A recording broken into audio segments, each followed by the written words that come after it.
Hello and welcome to Based on a True Story. On today's episode, we're going to learn more about the movie Robin Hood, Prince of Thieves. The story of Robin Hood is one that's been in a number of different films over the years, but there are almost always some common threads that tie them together. The idea of a heroic outlaw character who steals from the rich and gives to the poor.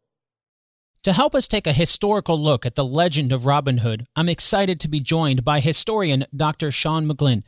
His book is called Robin Hood, A True Legend, and it takes a very historical look at the legendary outlaw. Before we get Sean on the line, though, let's set up our game. 2 truths and a lie. Here's how it works. I'm about to say 3 things. 2 of them are true, which means 1 of them is a lie. Are you ready? Okay, here they are. Number 1, Robin Hood's hideout was not anything like what we see in the movie. Number 2, the legends of Robin Hood were more brutal than a lot of the movie adaptations. Number 3, we know who the real person was who inspired Robin Hood. Got him? Okay, now as you're listening to our story today, your challenge is to find the 2 facts scattered somewhere throughout the episode, and then by a simple process of elimination, you'll be able to find out which one is the lie. And of course, we'll do a recap at the end of the episode to see how well you did. All right, now it's time to get Sean on the line to chat about the history behind the movie Robin Hood, Prince of Thieves. Before we dive into some details about the legend of Robin Hood, from an overall perspective of the movie, what did you think about Robin Hood, Prince of Thieves? I felt it was an entertaining film. I've seen it 2 or 3 times now. It's a good Hollywood adventure. As an historian, I tend to have a day off work when I watch films like this, apart from for this podcast, of course. I just try and enjoy the films for what they are. So I'm not looking like historians do at Braveheart or El Cid to find, oh, that's wrong, this is wrong. I just watched the film to enjoy. If it were a documentary, then it would be a different thing. But as an adventure Hollywood film, I think it was enjoyable. That's a great perspective to take from that. Kind of take a day off and just enjoy it for entertainment. Yes, yeah, I'm off the clock when I'm watching my history films. Very good. Well, let's put you back on the clock here because I do want to dive into some of the details. Right. I'd like to start with the idea of Robin of Locksley abandoning his honest ways to become an outlaw. And I'll kind of set up the context the way the movie explains it. Uh-huh. That happens in the movie. Robin returns home from being imprisoned, and Guy of Gisborne's soldiers chase down a young boy for killing one of Prince John's deer. Basically, we get the idea that hunting is illegal, and they're willing to kill a young boy for hunting a deer. And then Robin returns to Locksley Castle with Morgan Freeman's character, Azim, and he finds that it's burned and his family's hung after his father is charged for devil worship. Their servant kind of explains all this, Duncan, and he says that it was done by Guy of Gisborne and the sheriff of Nottingham after they took all of Locksley's land. So that was kind of how the movie explains why Locksley turned from his honest ways and kind of went into becoming an outlaw. Do we know if any of that it was accurate? None of it, really, to be honest. The thing about Robin Hood, we're dealing with a mythical, legendary figure, who, as I'll explain later, I think is based on a real-life character.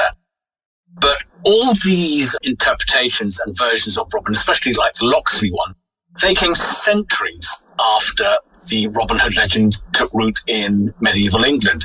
So the Locksley legend comes from 4 centuries afterwards, which is an enormous amount of time. And basically, by this stage, all Robin Hood and the Merry Men are stock characters which writers can use for their creative output.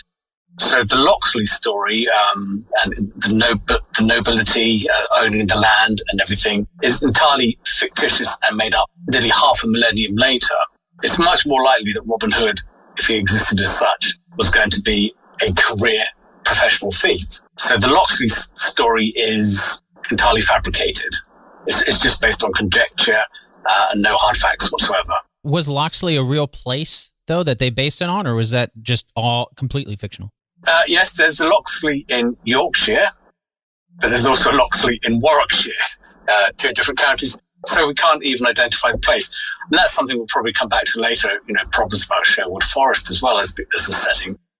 So, yes, it's a place, but that's all they have, really.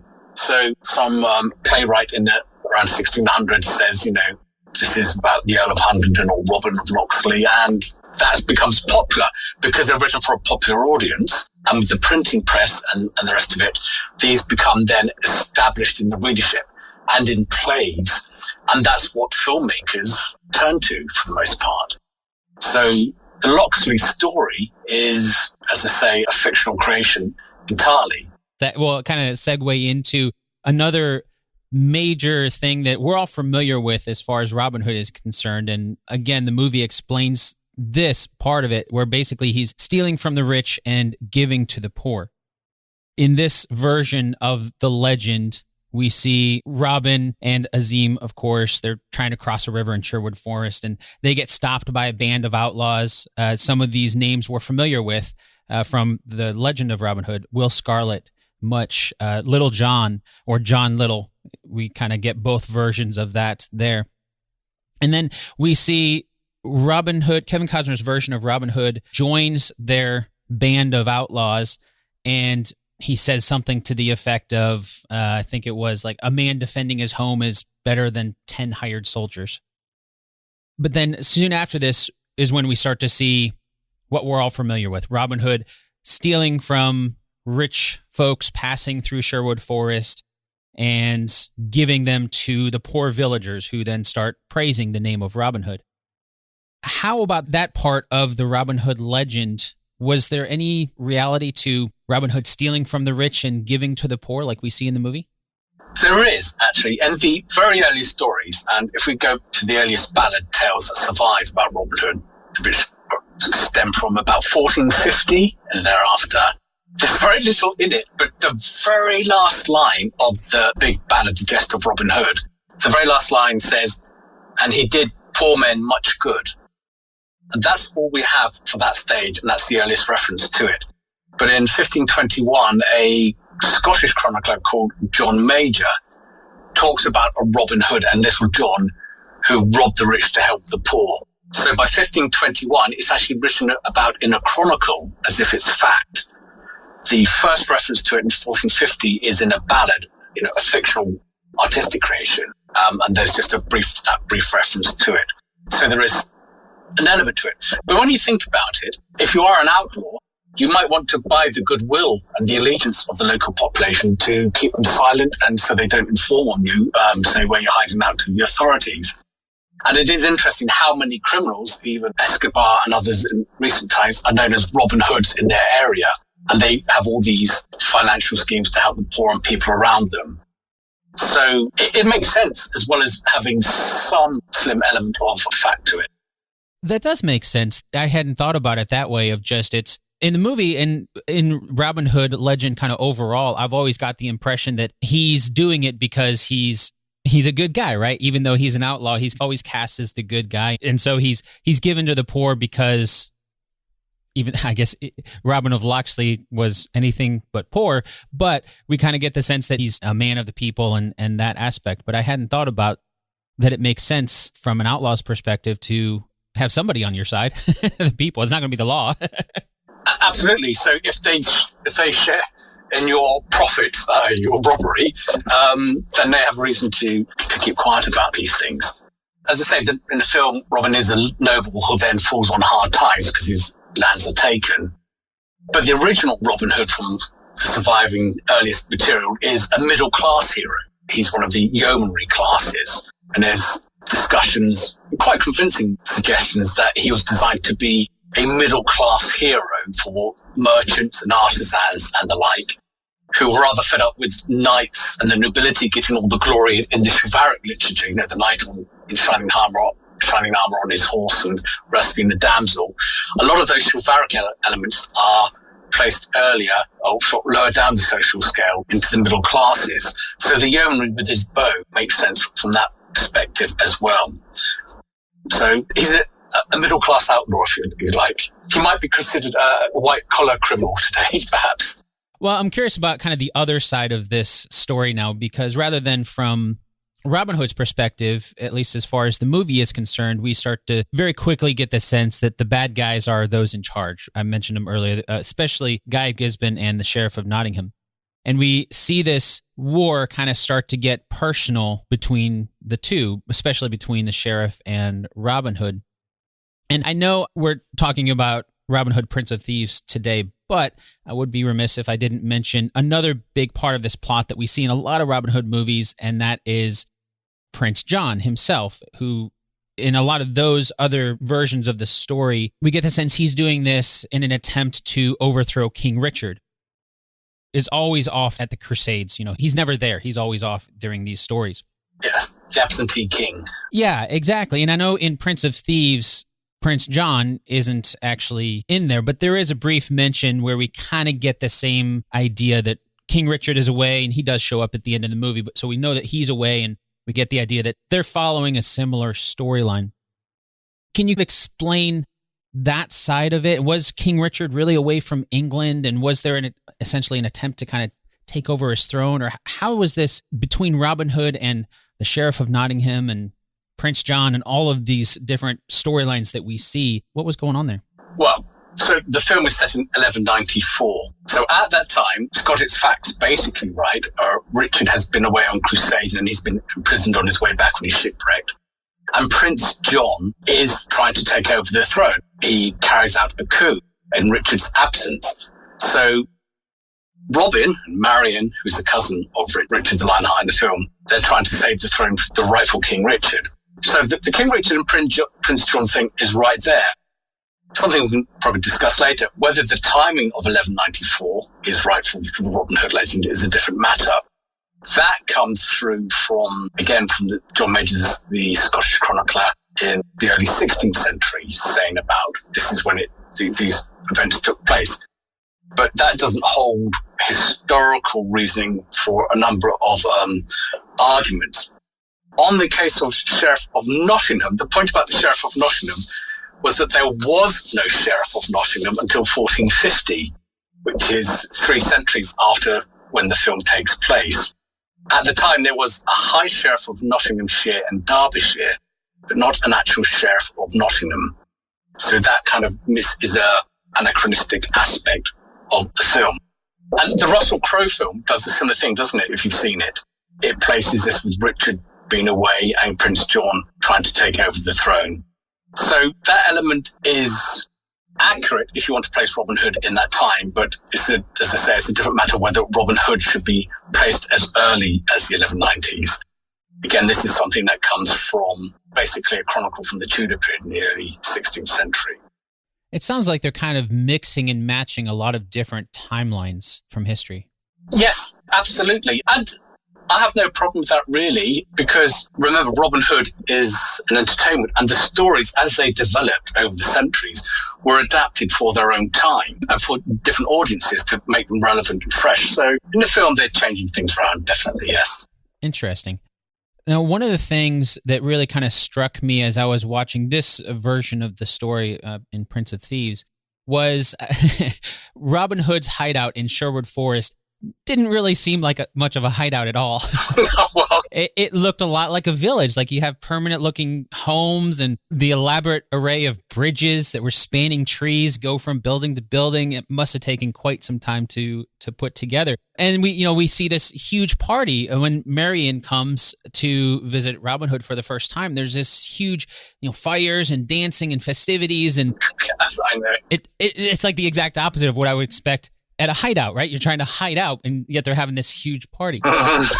What of that, or is there anything we know about outlaws in Sherwood Forest hiding out? I'm just curious how close to reality a hideout like we see in the movie would be. This is a point I raised in my book, and I'm glad you've raised it, because it's not very secretive, is it? That's the whole point. Yeah. And you say about this massive camp, when the Celts attack their camp, it becomes all very Tarzan-y, doesn't it? With Robin Hood swinging around on ropes all over the place. There's a number of problems there, and you've picked up on a couple of them. The smoke from the fires would be seen. Imagine cooking all that venison that they've stolen. All those fires are going to be seen. Also, in winter, the foliage isn't going to be there, is it?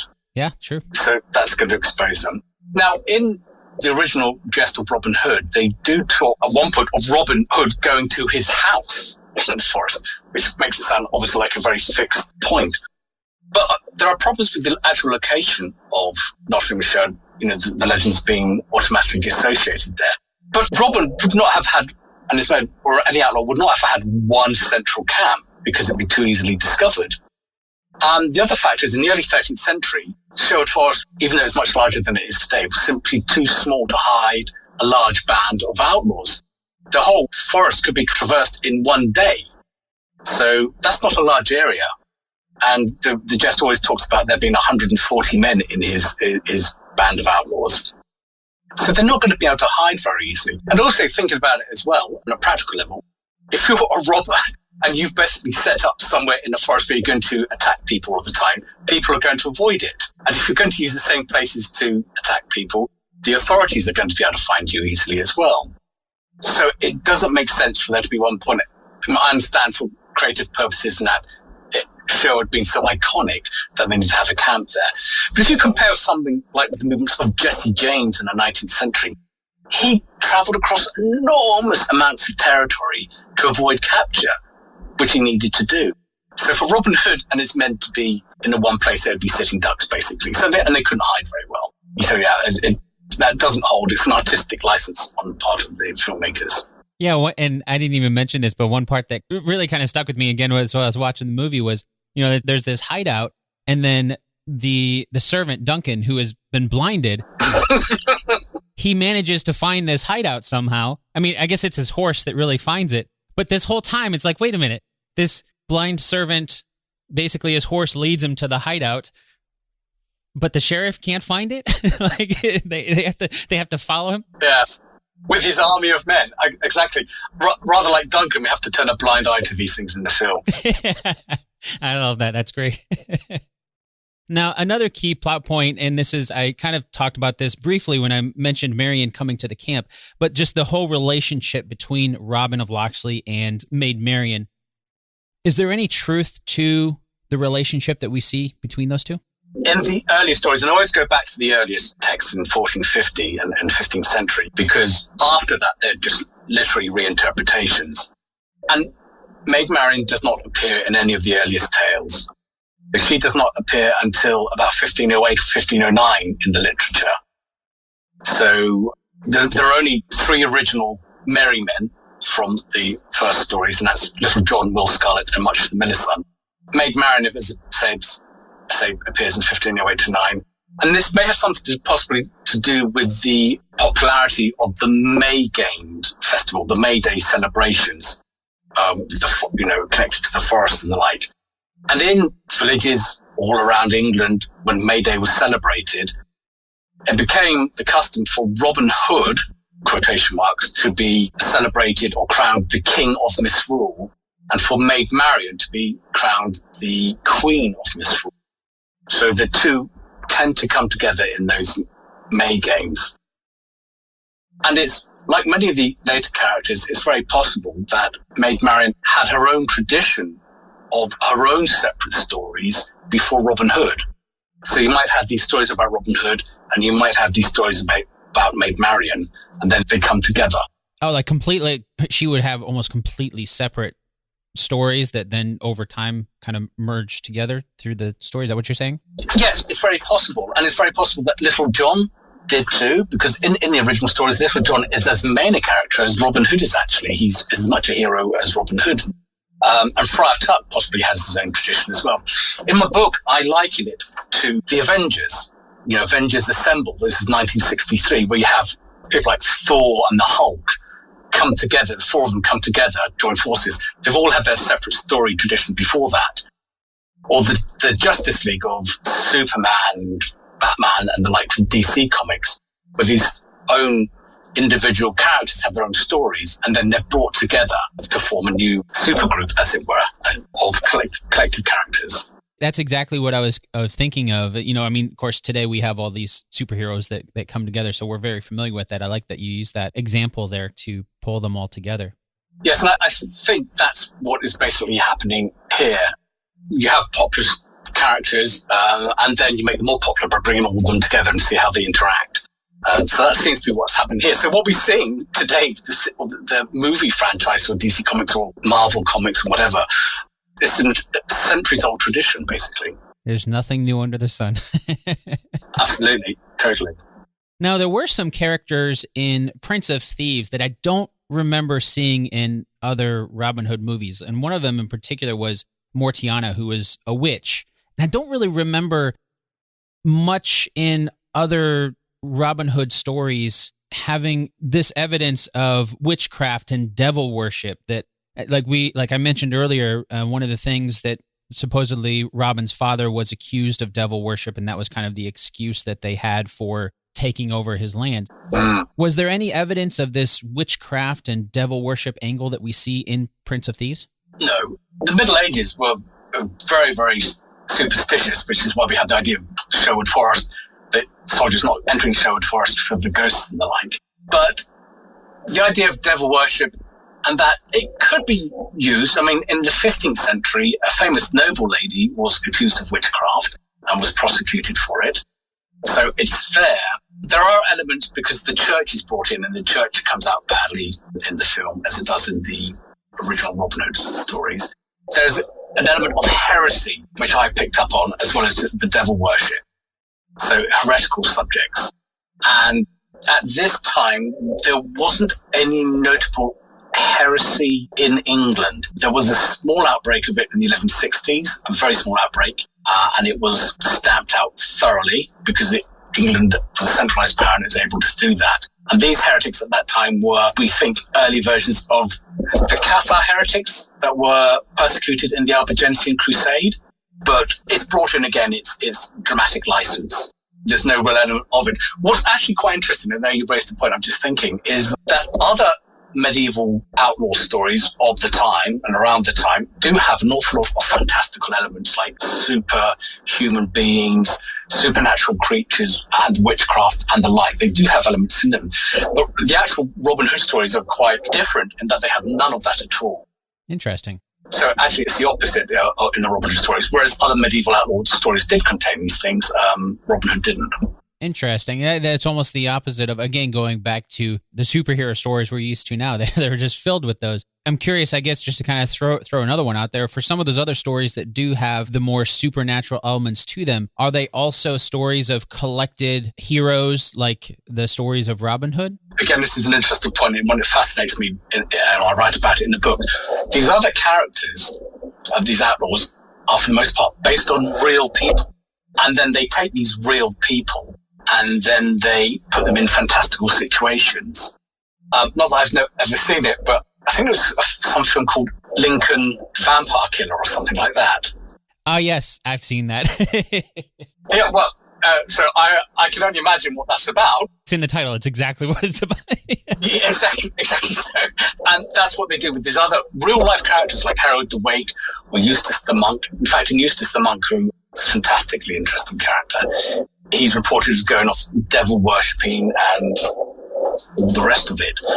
But he was a real-life character, and that's the point.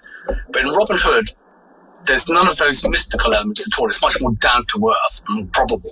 And in fact, the maiden storyline in the first original Robin Hood story, A Jest of Robin Hood, is quite a dull tale about money lending and about paying back money. These other tales and other Robin Hood legends and stories get morphed into the overall tale. So it's really like a collection of tales. So, yeah, the Robin Hood is actually the opposite of that. So it's an interesting point. Yeah, that is really interesting. Something else I wanted to ask you about is a concept that we really see very prominently in Prince of Thieves, and it is in some of the other stories as well. And that is centered around Christian Slater's character in the movie, Will Scarlet.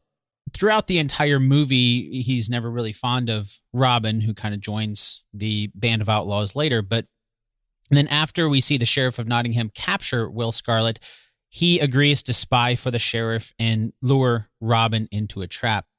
Did any of Robin Hood's men betray him like this, like we see in the movie? No, not in the original stories. Will Scarlet is a brave and loyal follower of Robin, but he doesn't have a speaking part, but he still acts bravely. Interestingly, though, the tail ends with, we'll come back to this, I think, perhaps a bit later, Robin's death, he's portrayed by a female cousin of his. And that leads to his actual death, which we don't see in the film.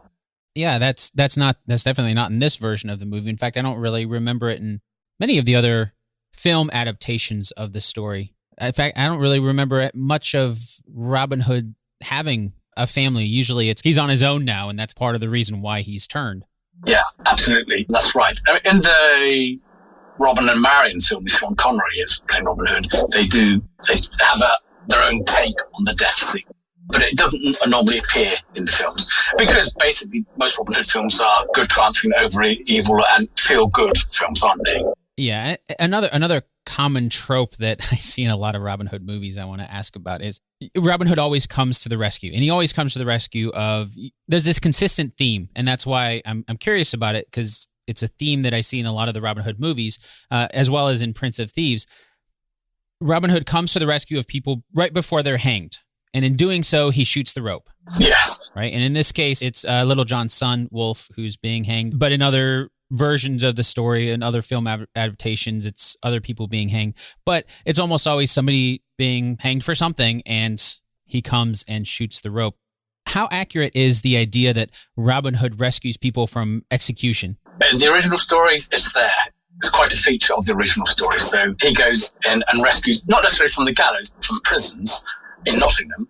So it's very, very close to it. And Robin himself is rescued as well from the prison at Nottingham by Little John and some others in the early stories. Obviously, again, in the film, they're making it exciting as possible at the last possible moment. But it's also a feature in other medieval outlaw tales as well, the last minute's rescue of comrades from the gallows. In terms of public executions at the time, some executions were stopped when the public protested about them, started chanting or shouting to let the condemned man go. And the authorities might actually release a condemned prisoner for fear of a breakdown in authorities. And we even have some true life examples of there's one case where two hangmen in 1293 in England actually helped the man on the gallows to escape. So the actual hangman involved enabled the person to escape. The sad irony of that story is that the two hangmen were themselves later caught and hung themselves. So that didn't end well for them. Yeah, that's not one of those feel-good stories. No. So that's not in the original. No, but that's a true life comparison. So yes, it's very much there in the stories, and of course we would expect it to be in a way because it's high drama. And the Robin Hood stories are entertainment; they're designed as entertainment, so they want to up the excitement factor quite often. When you put it that way, that makes perfect sense. Something along those lines in Prince of Thieves, in particular, because I thought that movie was a little bit different than some of the other Robin Hood films that I've seen, in that in Prince of Thieves, we don't see a lot of his marksmanship being put on display until he starts that rescue and he shoots the rope, of course. But in other ones, we've seen like where Robin Hood splits an arrow in half. And then, of course, in this one, we do end up seeing him shoot a rope, so we get the idea that he's great marksmanship. There was a quote that from the movie that I believe it was Will Scarlet, where Robin tells Will that there's something that's too dangerous for him, and Will replies, well, so is your aim, with the idea that maybe Robin Hood is not that great of a marksman in this version of it. But what do we know about Robin Hood's archery skills? The original stories are jam-packed with archery competitions. Anytime they want an excuse to go to a place, they'll arrange for there to be an archery competition. And then Robin shows his prowess at the competition. And he is a crack marksman with the bow. But the film captures this element of it because the story also shows when Robin misses, which he does a couple of times. And when he does so, there's a kind of lot of banter and backslapping and making fun of him and that type of thing because he's actually missed something. So the skill of Robin and his men, especially Little John, is very much there in the stories. And this isn't entirely surprising. The training of men at that time, the laws of the land, like the size of arms in the 12th century, of the Statue of Winchester in the late 13th century, said men had to be equipped with bows and had to practice the bow. So that's not unusual. Now in the film, I think at one point he does actually split an arrow in the tree. This is in the original stories. This is called splitting the wand, when they have to hit a target and split it. And he does that a number of times. He splits a wand 3 times. Now, close your ears maybe for this bit, but one historian has said that has a phallic meaning, but we don't want to dwell on that because it doesn't bear thinking about. But if I may read you a short extract from Robin Hood on this factor, because in his last days when he's away from Sherwood Forest and he's missing the forest, the jest says, "Alas," said the good Robin, "my wealth is all gone away. I used to be a good archer, solid and also strong. I was reckoned the best archer that was in merry England." So he knew it, and everyone else knew it, that he was a top man with the bow. But he was human, and he could miss. That sounds painful. You're still dwelling on that. Yeah, I'm sorry. So towards the end of the movie, we see Robin's band of outlaws rescue the villagers from being executed, as I mentioned. And then Robin and Azim rescue Marian before her marriage to the sheriff, basically before the sheriff rapes her. After this, there's a sword fight between the sheriff and Robin. That's kind of the big killing off the big bad guy. Robin kills the sheriff. And then Azim saves Robin's life by killing the witch I mentioned earlier. It's kind of the final fulfillment that we've seen throughout the entire movie of Azim vowing to save Robin's life at some point. And then Robin and Marian are about to get married in Sherwood Forest, and that's when we see Sean Connery's version of King Richard show up and insist on giving Marian away. And it kind of ends happily ever after. But how does this compare to the way Robin's story really ended? It ends with his death at an older age. And what happens is that King Richard arrives and he's so impressed by, King Richard in the film, but in the original jest, it's a King Edward. We don't know which King Edward it's meant to be. Actually, that's probably irrelevant because they'll just use the king's name of the time, it's most likely. So that could be Edward II, Edward I, or Edward IV, perhaps. That covers the whole century. Anyway, Robin and his men go off to join the king's service. But Robin is unhappy. He misses Sherwood very much, and he laments about the forest. In fact, he says, "Alas," then said the good Robin, "alas and well away, if I dwell longer with the king, my sorrow will me slay." So he wants to get back to the forest, and he breaks a promise to the king. He says, "Can I go back to Sherwood Forest, please, for a week?" And the king allows that, but tells him he must come back. But then he goes there and stays for years then in Sherwood Forest. And at one point then in later life, the story ends quite abruptly. There's this big gap. We don't hear about what he gets up to in Sherwood Forest when he returns. We just hear about he goes to Kirklees Abbey, which the ruins of still stands today, and he goes there to have his blood let there for health reasons. But he is tricked by his cousin, who happens to be the prioress of Kirklees. We don't know whether she bled him too much. For reasons which aren't made clear in the story, she and her lover, Roger of Doncaster, betray him and he dies. And that's the end of the story in Robin Hood. So we have these stories and all the adventures of Robin Hood. Then he goes away for years with the king, and then he returns to, we don't know much about what happens there, except for he's missing Sherwood. He comes back to the forest and he dies some years later. So yeah, it seems like it almost was a happily ever after, at least as far as this part of the story is concerned. Yes, because he got back to his natural element. He returned to his natural element where he felt vibrant and alive. So yeah, it's a full life then. I'm curious because we've been talking about Prince of Thieves, but obviously there are a lot of other Robin Hood movies out there. Do you have one that you think does the best job of portraying the legend of Robin Hood? Yes, I do. I mentioned it earlier, and I'm smiling as I say it because it's one of my favourite films anyway, regardless of it being Robin Hood. And that's Robin and Marian from 1976. That's with an older Robin Hood, Sean Connery, and Maid Marian, played by Audrey Hepburn. It's far more realistic. It catches the humour, it catches the adventure, but not in such an over-the-top action way. The action scenes are more believable. And it's more human. It's a real human story. And I think in that it is a more engaging film. So I'm very fond of that film. But I also quite like a 1984 film called The Zany Adventures of Robin Hood. I don't think I've seen that one. That's a funny one, and that's got the best medieval joke I've ever heard in it. And it's one I show to my students when we start Robin Hood in the second semester. I always show a clip from that film. And of course, a lot of Robin Hood is humorous. The original stories, it's a lot of knockabout humour. So that captures that element of it. So they're my two. How about on the other side of it? Which Robin Hood movie would you say is does the worst job of portraying the legend? It's easy to be very biased because as a boy you grow up with Robin Hood films you enjoy. I wasn't very fond of the last film at all, the one from 2018. Yeah, that was very over the top. It's very over the top. It's more steampunk than history, I think. Yes, it was, as you say, over the top, and that detracted from it, I think.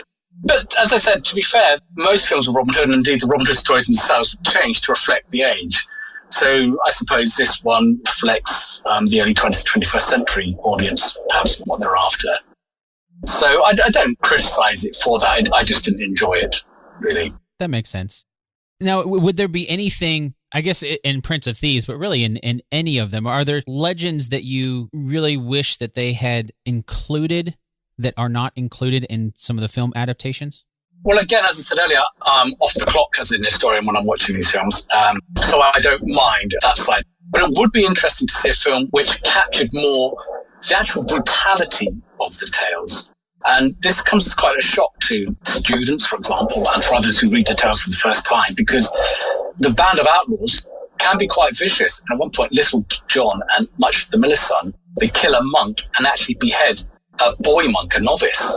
So there's an element of brutality which medieval audiences love. They love these tales of chanson de geste where the knights are fighting each other and cleaving each other in half with broadswords and the like, just like people like violence in films today. So I think the brutal element might come across more strongly in some films, or at all. Yeah, I imagine that's going to be tough to balance with the humor of it all. Yeah, and it's quite shocking and difficult to follow in the stories, because this is in the original stories. They are like this. In 1 minute there's something shocking, and the audience are even expected to laugh at something that's shocking. They're not supposed to be outraged by it necessarily. And if he's a criminal, which he was in that sense, then they're committing crimes for a reason, and sometimes it's for good reasons, as Robin Hood. But they're not going to be perfect heroes, I don't think. Yeah. Well, that leads me into something I was curious about that I don't think they mentioned it in Prince of Thieves, but it's something that's in a lot of other Robin Hood stories, and that is just the term Robin Hood and his merry men, which is in the name. It just makes you think, oh, they're a happy-go-lucky band of folks. But as outlaws, and if it's going to be a lot more brutal, then that's not necessarily the case. But where did the term merry men, and where did that kind of come up? The actual term merry men, it was interesting. I can't recall it being in the original tales of Robin Hood. They tend to be referred to as outlaws of the forest. But the term Merry England does appear in the original stories. So perhaps it comes from that. I don't think it means reading too much into it in the sense of the modern term of merry and happy. It's probably more lively or perhaps mischievous in that sense. But the term Merry England is very much there in the original text. Okay, yeah, because when I hear that, I think they're just having these parties out in the forest, and they're, merry men. They're having a lot of fun out there. And that's always the song that get played before my interviews. Robin Hood riding through the glen. Robin Hood and his merry men. That's a familiar one. Yes. What's something from the Robin Hood legend that, for those of us who mostly know Robin Hood through movies, but what's something that would be very surprising for those to find out about the real story, the real legend? That we don't know he ever existed. He's this character that is deemed to be legendary and mythical, but as I argue in a book, and it's not a radical argument in a way because it makes sense, I do believe that the stories are based on a real-life character. Earlier I mentioned other medieval outlaws who had tales told about them, who are real people. So we have Hereward the Wake, Eustace the Monk, Fulk Fitzwarren, and others, real people, and then brought into these tales. So I think the stories may well have been inspired by a real-life character, but someone actually called Robin Hood is a different matter. And in fact, the name Robin Hood doesn't necessarily mean anything at all, because it was a kind of a John Doe name for criminals. It's a kind of catch-all name. So we have loads and loads of people called Robin Hood in the criminal records. And it's used as an alias or a nickname for criminals in the Middle Ages. Interesting. So it's more of a, not necessarily just one person then, but just a title of sorts. A John Doe is a great way to phrase that. If we don't really know who this is, probably because they're an outlaw.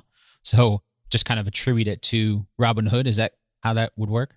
Yes, and in Britain, it's like Robin Hood would be the equivalent of calling an electrician Sparks or a policeman PC Plod or something like that. It's a name that is associated with your career or your activity or your job profession. So, yeah, the name doesn't get us anywhere at all. Would you equate Robin Hood then, the character of Robin Hood, if it's kind of, we're not really sure that he existed, to something along the lines of a King Arthur, where, again, we're not really sure if this was a real person. It might have been based on somebody, but perhaps not, perhaps based on multiple people, legends grown over the millennia? Yes, I think that's a good comparison to make. It's a similar sort of heroic legend as well. But in the book, I do name a chap from the 13th century who we have chronicle records we know existed. He's in chronicle records and he's in official records. And he led a band of 1,000 bowmen in the forest, and he was fighting against the people who were trying to overtake the throne of England. And this is all very real. The point about, which I explain in the book, is that it's perfectly timed for the legend. Now, the legend of Robin Hood really started taking off in the 13th century.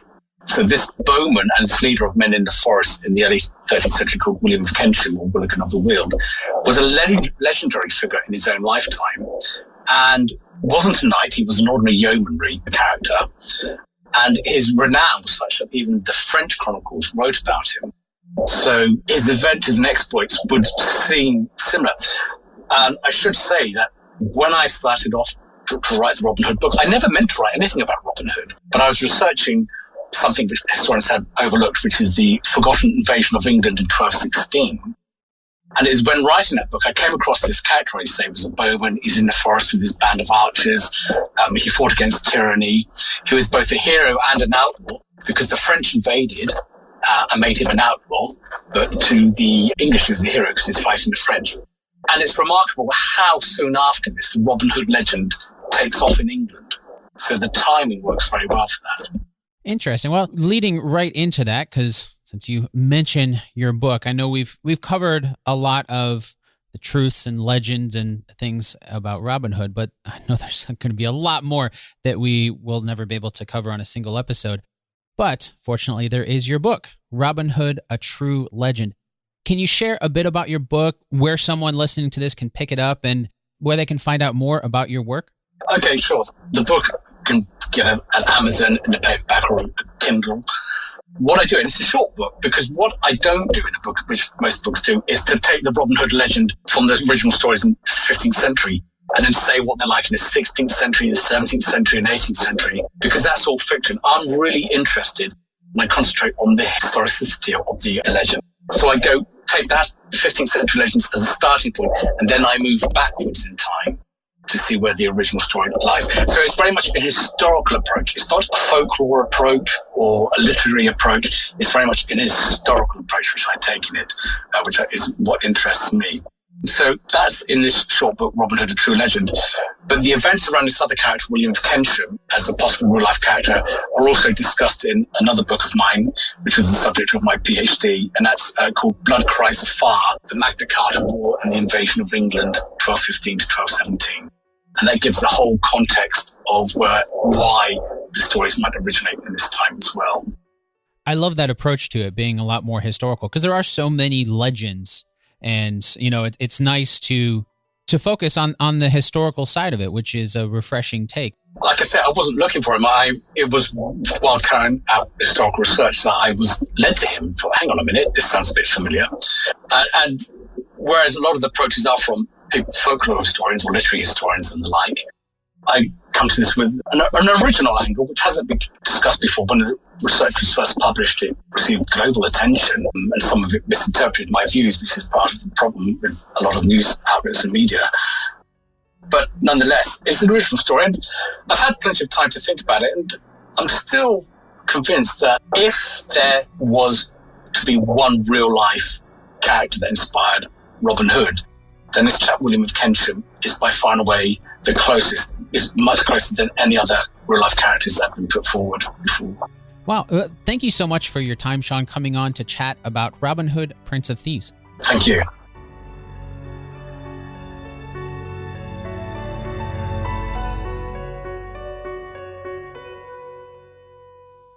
This episode of Based on a True Story was produced by me, Dan Lefebvre. I'd like to thank Dr. Sean McGlynn once again for coming on the show. If you want to learn more about the real history behind the legend of Robin Hood, go pick up his book called Robin Hood, A True Legend. I'll make sure to add a link to that book and more of Dr. McGlynn's work in the show notes for this episode, as well as on the show's home on the web, basedonatruestorypodcast.com. Okay, now it's time for the answer to our 2 truths and a lie game from the beginning of the episode. As a refresher, here are the 2 truths and 1 lie. Number 1. Robin Hood's hideout was not anything like what we see in the movie. Number 2. The legends of Robin Hood were more brutal than a lot of the movie adaptations. Number 3. We know who the real person was who inspired Robin Hood. Did you find out which one is a lie? Let's start with number 2. That is true. As we learned, some of the legends of Robin Hood were quite a bit more brutal than the stories we see on the big screen. That brings us to number 1. That is also true. Even though the movie makes it seem like Robin Hood and his merry men have built what looks like a village filled with buildings and elaborate structures, as Sean pointed out, there's quite a few holes in that sort of a depiction of an outlaw's hiding place. That means the lie is number 3. Even though Sean made the case in his book for someone that he thinks might have been the inspiration behind the real Robin Hood, as he pointed out, at the end of the day, we just don't know if there really was a Robin Hood. And that brings us to an end of this episode, but before we go, there is one last thing that I'd like to do. Now, this is something that's relatively new. If you've listened to the last few episodes, you might have heard, but I've never really heard a podcast share the statistics for each episode. And I'm a big fan of being as open as possible, so I figure, why not? Maybe if you find out how much time and money goes into creating podcasts like mine, then maybe you'll start to appreciate all the podcasts that you listen to for free a little bit more, because they all take time. With that said, here are the final stats for the creation of this episode. Today's episode took a total of 24 hours to create and cost $16.89 in out-of-pocket expenses. It's probably worth pointing out, though, that time and cost is only my time for this one episode. It does not include the countless hours of my guest time researching the subject matter that we talked about, nor does it include any of my ongoing costs. For example, the monthly podcast and hosting costs, that's a recurring cost for both the podcast, and then there's also recurring costs for basedonatruestorypodcast.com, the domain, the hosting, a lot of the software that's used on there, the plugins and things. Those are all recurring costs, and that's not included in the out-of-pocket expenses for this one episode. It also doesn't include any of the time outside of writing, researching, and producing this one single episode. For example, the website that I just talked about, it takes time to maintain that, all the social media and all that kind of stuff. It does not include any of that time. That time and cost is just for the production of this one episode, my time and cost for producing this one episode. Don't forget, you can help keep Based on a True Story ad-free and independent by supporting the podcast over at basedonatruestorypodcast.com/support. As a way of saying thank you, you'll get access to hours of exclusive bonus content on the producer's feed. In the meantime, if you'd like to add to the story, hop onto the Based on a True Story Facebook group, or you can reach out to me directly on Twitter where I'm at Dan Lefebvre. That's DANLEFEB. Now, if social media isn't your thing, don't worry, you can shoot me a good old-fashioned email at dan@basedonatruestorypodcast.com. If you're not able to support the show monetarily, no problem at all. I don't want you to feel pressured to do that. I'm so happy that you've given me some of your precious time for the last hour or so. I really hope you've enjoyed this time together as much as I have. Until next time, thanks so much for listening, and I'll chat with you again really soon.